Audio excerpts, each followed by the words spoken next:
June 12th, 2018. I know it was June 12th because that's my son's birthday.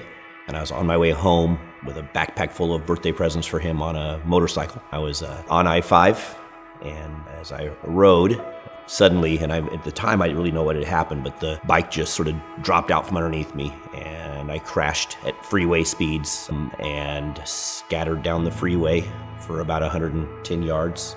I went over the handlebars, the bike slid past me, went another 80 yards and burst into flames, and I went down with no gear on, no protection, except for my helmet and gloves, thank goodness. I was on the side of the freeway, all beat up. The injury to my ankle was the thing that was the biggest concern to the doctors. At the time, after the surgery, the surgeon came in and he told me he thought it went well and he got everything put back together the way it should be, and I thanked him. And his response was, well, don't thank me.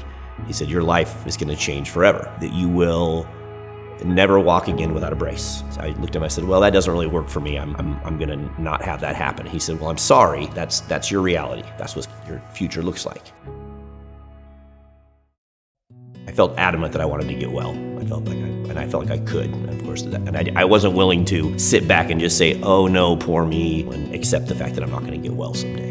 My brother works in hyperbarics, and so he showed up and he said to me, you've got to get hyperbarics immediately. He said, if you get hyperbarics, he says, it'll really help you. And I mean, not only my wounds, I had some really horrible gaping wounds and stuff from it, but he said it will help your bones heal as well. The big concern about the ankle was that part of your ankle just can't get blood flow. Oxygen doesn't get there. You need oxygen for the bones to heal. And so my thought was, first of all, my brother saying hyperbarics would help, but I also in my mind thought if I just lay here and do nothing, I'm not going to get well. And so they submitted for the treatment with the insurance company, and I got approved for 60 treatments of hyperbarics.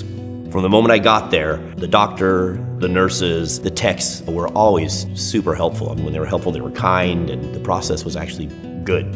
Now, my very last visit, I'm with my surgeon, and he said, I'm here to eat crow. I mean, I knew you'd get better, but I knew you would never walk again without a brace. I knew that. I would have bet against you 1,000 to 1. And he said, I'm here to let you know that I believe it has to do with a couple of things. It has to do with your attitude and hyperbarics. For me, the ability to have continued to do things with my kids and with my family and with my wife have just been what it's all been all about for me, to sort of continue to live a normal life. Because I've always been an active guy and I've always sort of been an athlete, and I do stuff. I do jujitsu. My son does jujitsu, and I do that with him as well. All those things I do them because I want to sort of keep that relationship with my kids and give them a reason to kind of keep coming around and so forth. So I think I'm just more thoughtful, definitely more grateful for the things that I get to experience. Certainly when something is happening, my daughter's wedding, realizing sort of in that moment how lucky I was, number one, to be alive and be there, but be able to be there dancing with her and walking her down the aisle and doing those things in my life that I think I may have taken for granted a bit more had I not